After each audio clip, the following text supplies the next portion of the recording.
Good morning class. Today we are starting chapter 9 globalisation. Globalisation के बारे में आप अपने ज्योग्राफी की बुक में भी रीड कर चुके हैं। इससे पहले भी ग्लोबलाइजेशन के बारे में इकोनॉमिक्स में भी आपने इसको रीड किया कि ग्लोबलाइजेशन क्या है। 10th क्लास से ही आप ये चैप्टर जो ग्लोबलाइजेशन का वो रीड करते आ रहे हैं। अब देखते हैं कि ग्लोबलाइजेशन का जैसे इकोनॉमिक क्या सिग्निफिकेंस है, फिर ज्योग्राफी वे में ग्लोबलाइजेशन का क्या सिग्निफिकेंस है, और अब इस चैप्टर में हम देखेंगे कि इसका पॉलिटिकल क्या सिग्निफिकेंस है ग्लोबलाइजेशन का। First of all introduction of this chapter.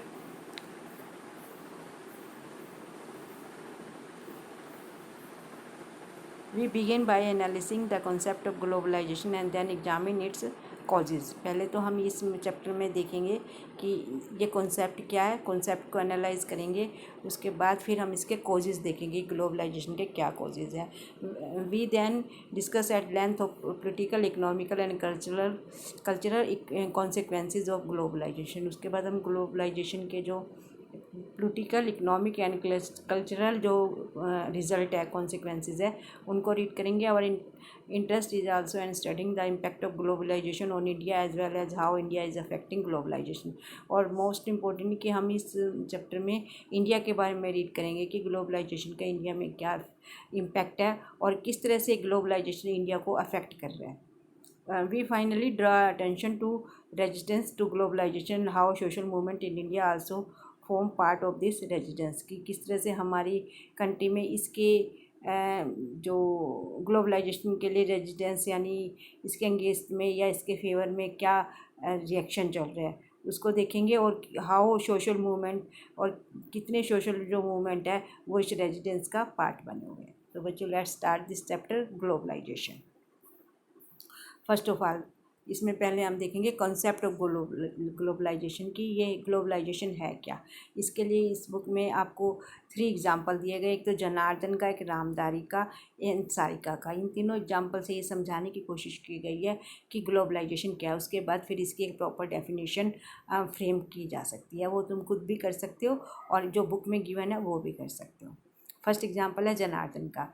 He works in a call centre में काम करता है। He leaves late in the evening for work, और इसलिए ये इवनिंग में भी लेट फ्री होता है अपने काम से। Becomes John when he enters his office, और एक जैसे ही जॉन उसके ऑफिस में एंटर करता है तो इसको जो है घर जाने में और भी देर हो जाती है। Acquires a new accent and speaks a different language. ये जो जॉन है ये अलग तरह की एक लैंग्वेज है जो बोलता है। Than he does when he is at home to communicate with his client, कि अपने क्लाइंट से कम्युनिकेट करने के लिए एक डिफरेंट टाइप की लैंग्वेज बोलते हैं। Who are living thousand of miles away, जो कि इसका जो क्लाइंट है वो हज़ारों मील दूर है। ही वर्क्स ऑल नाइट, और ये सारी रात काम करता है। Which is actually day time for his overseas customers, क्योंकि जो बाहर के फॉरनर जो कस्टमर्स हैं उनके लिए वहाँ पर दिन होता है। Janardhan is rendering a service to somebody who is in all probability he is never likely to meet physically। और जनार्दन जिसके लिए काम करता है वो उससे ये वर्क कभी भी नहीं मिला। This is his daily routine, ये इसका डेली रूटीन है। His holiday also do not corresponded to the Indian calendar, और उसकी हॉलीडे भी जो होती है वो इंडियन कैलेंडर को मैच नहीं करती। But to those of his clients who happen to be from the US, क्योंकि उसके जो क्लाइंट है वो कहीं से भी हो सकते हैं, यूएस से भी हो सकते हैं। तो इससे इस चैप्टर से, इस जो टॉपिक से, एग्ज़ाम्पल से, जनार्दन के एग्ज़ाम्पल से क्या पता चलता है कि जनार्दन एक ऐसे ऑफिस में वर्क करता है जो इंटरनेशनली डील करता है, यानी वो एक कंट्री से रिलेट नहीं है, वो ऑल ओवर वर्ल्ड रिलेट है। अब सेकेंड एग्जाम्पल है रामधारी का। Ramdhari has gone shopping to buy a birthday gift for his 9 years old daughter. Ramdhari अपनी 9 years old डॉटर के लिए एक बर्थडे गिफ्ट खरीदने के लिए जाता है। He has promised her a small cycle and decide to search the market for something he finds affordable as well as of reasonable quality. तो वह उस अपनी डॉटर से एक साइकिल का प्रॉमिस करता है और डिसाइड करता है कि वह मार्केट जाएगा और उसके लिए एक अच्छी जो रीजनेबल क्वालिटी की जो साइकिल है वो परचेज़ करेगा। He finally does buy a cycle, finally वो साइकिल बाय कर लेता है, which is actually manufactured in China. But वो जो साइकिल है वो चाइना से मैन्युफैक्चर हुई है, but is being marketed in India, लेकिन उसने वो बाई किया है इंडिया से। It meets its his requirement of quality as well as affordability. जो साइकिल रामधारी ने परचेज़ किया अपनी डॉटर के लिए, वो क्वालिटी वाइज और प्राइस वाइज उसको सूटेबल है, and Ramdhari decide to go ahead with his purchase. इसलिए रामधारी ने उसको परचेज करने का डिसीजन लिया। Last year Ramdhari on his daughter's insistence had bought her a Barbie doll. और लास्ट ईयर भी रामधारी ने अपनी डॉटर के बर्थडे पर एक बारबी डॉल बोट की थी, which has originally manufactured in the US, जो कि यूएस की बनी हुई थी, but was being sold in India, लेकिन इंडिया में वो बेची जा रही थी। तो इस जो एग्ज़ाम्पल से हमें क्या समझ में आया है कि हम एक कंट्री में रहते हुए भी किसी भी कंट्री की कोई भी प्रोडक्ट को परचेज़ कर सकते हैं। इसके लिए हमें उस कंट्री में जाने की नीड नहीं है। जैसे रामधारी ने साइकिल तो चाइना के लिए है और जो डोल है वो यूएस के लिए, लेकिन वो दोनों ही कंट्री में उसको जाने की नीड नहीं थी। वो दोनों ही चीज़ें उसको उन कंट्री की बनी हुई अपनी कंट्री में अवेलेबल हो गई। थर्ड एग्जाम्पल है सारिका का। सारिका क्या है? Sarika is a first generation learner who has done remarkably well throughout her school and college life by working hard। Sarika एक बहुत इंटेलिजेंट गर्ल है जिसने अपनी स्कूलिंग और कॉलेज लाइफ को बड़ी हार्ड वर्क से कंप्लीट किया है। She now has an opportunity to take on a job and begin an independent career. अब उसे जॉब की अपॉर्चुनिटी मिली है और अपना इंडिपेंडेंट कैरियर स्टार्ट करना चाहती है, which the woman of her family had never dreamed of earlier. उसको एक ऐसी जॉब मिली, एक ऐसी अपॉर्चुनिटी मिली है जो उसकी फैमिली की पहले कोई भी जो वुमन है वो नहीं कर सकती थी। While some of her relatives are oppose, इसलिए कुछ जो रिलेटिव हैं उसके वो उसके अपोज है। She finally decide to go ahead, लेकिन फाइनली वो आगे इस जॉब को कंटिन्यू करने का डिसाइड करती है, because of the new opportunities that have been made available to her generation. क्योंकि ये जो न्यू अपॉर्चुनिटी है वो उसकी ही जनरेशन को अवेलेबल हुई है, पहले ऐसी कोई भी अपॉर्चुनिटी उस जैसी जनरेशन को अवेलेबल नहीं हुई थी। तो ये जो थर्ड एग्जांपल है वो भी हमें यही बताता है कि जो आजकल का जो टाइम है, जो आजकल की जो जनरेशन है, उनको न्यू न्यू अपॉर्चुनिटी जॉब में या वर्किंग में अवेलेबल हो रही है। अब हम एनालिसिस करते हैं 3 एग्जांपल्स का जो हमने रीड किए हैं। किस किस के रीड किए हैं? 3 एग्जांपल, जनार्दन का, रामधारी का और सारिका का। All 3 examples illustrate an aspect each of what we call globalisation. ये तीनों एग्जाम्पल उसी से रिलेटेड है जिसके बारे में मैं चैप्टर 8 कर रहे हैं, means globalisation. In the first example Janardan was participating in the globalisation of services. जो जनार्दन कॉल सेंटर में काम कर रहा है वो भी ग्लोबलाइजेशन की एक सर्विस है। Ramdhari's birthday purchase tell us something about the movement of commodities from one part of the world to another. की रामधारी ने जो चाइनीज़ साइकिल परचेज़ की है वो भी यही बताती है कि जो कमोडिटीज़ है वो वर्ल्ड के एक पार्ट से दूसरे पार्ट में जा सकती है।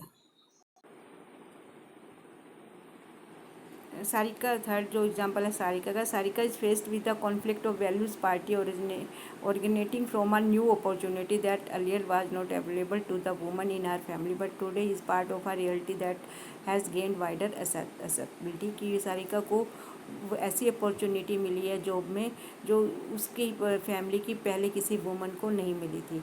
तो इट मीन्स क्या है कि उसको वो भी एक ग्लोबलाइजेशन का ही पार्ट है कि ग्लोबलाइजेशन के कारण जॉब अपॉर्चुनिटी इंक्रीज़ हो गई है।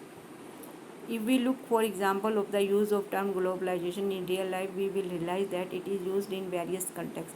अगर हम रियल लाइफ में ग्लोबलाइजेशन को देखें तो हमें रियलाइज होगा कि ये कई हमारी रियल लाइफ में भी यूज़ होता है। जैसे let us look at some example different from ones that we have looked about. अब हम कुछ एग्जांपल देखते हैं जो हमारी रियल लाइफ की हैं। Some farmers committed suicide because their crops failed. They had bought very expensive seed supplied by a multinational company. Multinational company के बारे में आप लोग 10th में भी रीड कर चुके हो कि कुछ फार्मर, इसमें एग्जांपल दिया कि कुछ फार्मर सुसाइड कर लेते हैं क्योंकि उनकी जो क्रॉप है वो हार्वेस्टिंग नहीं हो सकी और वो फेल हो गई। वो क्यों हुई फेल? क्योंकि जो उन्होंने सीड यूज़ किया था मल्टीनेशनल कंपनी का वो बहुत एक्सपेंसिव था। एक्सपेंसिव होने के कारण प्रोडक्शन हुई है वो उससे उनका जो है लॉस जो है वो फुलफिल नहीं हुआ। सेकेंड एग्जाम्पल है, an Indian company bought a major revival company based in Europe despite protest by some of the current owners. Many retail third जो एग्जांपल है ये, many third shopkeepers fear that they would lose their livelihood if some major international companies open retail chain in the country. का जो ये कुछ retail shopkeeper है उनको ये फियर है कि वो अपनी आजीविका को खो सकते हैं, क्योंकि कुछ मेजर इंटरनेशनल कंपनी भी ये रिटेल चैन कंट्री में ओपन कर रही है। नेक्स्ट है, a film producer in Mumbai was accused of lifting of the story of his film from another film made in Hollywood. की मुंबई में एक फ़िल्म प्रोड्यूसर है, उसको अक्यूज़ बनाया हुआ है, यानी उसको फॉल्टर बनाया गया है कि उन्होंने बॉलीवुड की किसी फिल्म की स्टोरी को कॉपी किया अपनी मूवी में। और एक और एग्जांपल है, a militant group issued a statement threatening college girls who wear western cloth. ये एग्जाम्पल है जो हमारी रियल लाइफ के। This example shows that the globalisation need not always be positive. ये एग्जाम्पल हमें बताते हैं कि ग्लोबलाइजेशन हमेशा पॉजिटिव नहीं होता, it can have negative consequences for the people. इसके कुछ नेगेटिव कॉन्सिक्वेंसेज भी हो सकते हैं। Indeed there are many who believe that globalisation has more negative consequences than positive. हमारे कंट्री में कई पीपल ये मानते हैं कि हमारी कंट्री में ग्लोबलाइजेशन के पॉजिटिव से ज़्यादा नेगेटिव कॉन्सिक्वेंसेज ज़्यादा है। These examples also shows that globalization need not be only about the economic issues, nor is the direction of influence always from rich to the poor countries. इसके जो globalisation का जो negative part देखते हैं, जो इसकी क्रिटिसाइज़ करते हैं, उनका मानना है कि ये जो ग्लोबलाइजेशन है इसकी डायरेक्शन वो रिच टू पुअर कंट्रीज रहते हैं, कि जो ये रिच से पुअर कंट्री में पहुंचता है। Since much of this usages tends to be imprecise, it becomes important to clarify what we mean by globalization. Globalization as a concept fundamentally deals with flows. ये अब आपकी ग्लोबलाइजेशन की definition आ गई। जो globalisation है ये एज अ कॉन्सेप्ट किससे deal करता है? Flows. This flows could be of various kind, ideas moving from one part two another, capital shunted between two or more places, commodities being traded across border and people moving in search of better livelihood in different parts of the world। ये flow है, चाहे वो commodity का flow हो, चाहे वो ideas का flow हो, चाहे वो कैपिटल का फ्लो हो, चाहे वो लेबर का फ्लो हो। The crucial element is the world wide interconnectedness. इसका जो क्रूशियल एलिमेंट है ग्लोबलाइजेशन का वो है इंटरकनेक्टेडनेस। इसमें एक दूसरे के साथ इंटरकनेक्शन बनता है, that is created and sustain as a consequences of this constant flow. ये जो इंटरकनेक्टनेस है ये इस फ्लो का कॉन्सिक्वेंसेज है। Globalisation is a multi dimensional concept. ये भी आपका इम्पोर्टेंट है ये कि ग्लोबलाइजेशन मल्टी डायमेंशनल कॉन्सेप्ट है। It has political, economic and cultural manifestation, क्योंकि इसके राजनीतिक, आर्थिक और सांस्कृतिक सभी रीज़न है। And these must be adequately distinguished. It is wrong to assume that globalisation has purely economic dimension. ये कहना रॉन्ग होगा कि ग्लोबलाइजेशन एक completely economic phenomena, just as it would also be mistaken to assume that it is a purely cultural phenomena। और ये भी कहना wrong होगा कि जो ग्लोबलाइजेशन है वो एक कल्चरल फेनोमिना है, ना ये इकोनॉमिक फेनोमिना, ये कल्चरल फेनोमिना है। ये एक मल्टी डायमेंशनल कॉन्सेप्ट है जो पॉलिटिकल, इकोनॉमिकल, कल्चरल सभी तरह का है। The impact of globalisation is vastly uneven. It affects some societies more than others and some parts of some societies more than others। कहीं इसका इम्पैक्ट ज़्यादा होता है और किसी सोसाइटी में इम्पैक्ट कम होता है। And it is important to avoid drawing general conclusions about the impact of globalization without paying sufficient attention to specific context। तो इसके जो ग्लोबलाइजेशन का एक जनरल कंक्लूजन जो निकालना, ये हमारे लिए उसको अवॉइड करना ही इम्पोर्टेंट है। ये ग्लोबलाइजेशन की डेफिनेशन आ गई, इसको विद एग्जांपल आपको समझा दिया गया। इसमें ये जो 3 एग्जांपल है, जनार्दन, रामधारी और सारिका, ये तीनों एग्जांपल आपको लर्न होने चाहिए। इन तीनों एग्जांपल से आपके काफ़ी शॉर्ट क्वेश्चन बन सकते हैं। नेक्स्ट जो टॉपिक है, कॉजेज़ ऑफ ग्लोबलाइजेशन के जो कारण है वो क्या है। What countries for globalization? Globalization is about the flows of ideas, capital, commodities, and people. It is perhaps logical to ask if there is anything novel about the phenomena globalization in terms of this four flow has taken place through much of human history. However, those who argue that there is something distinct about contemporary globalization point out that it is the scale and speed of these flows that account for the uniqueness of globalisation. ये जो इसमें four flows है उनकी जो speed और scale है वो globalisation में यूनिक है। इन द कंटेम्प्रेरी एरा, आज के युग में वो स्पीड और जो स्केल है वो यूनिक है। In the globalisation as a strong historical basis and it is important to view contemporary flows against this backdrop.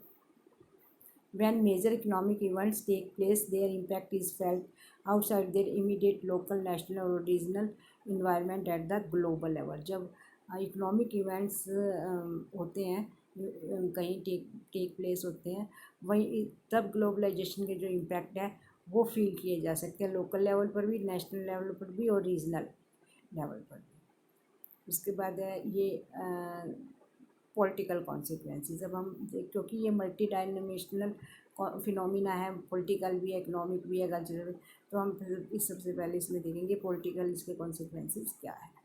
जो ये वीडियो आज का यहीं पर है, काफ़ी लंबा बन गया वीडियो। उसके बाद ये जो टॉपिक है पॉलिटिकल कॉन्सिक्वेंसेस है वो हम अपने नेक्स्ट वीडियो में करेंगे।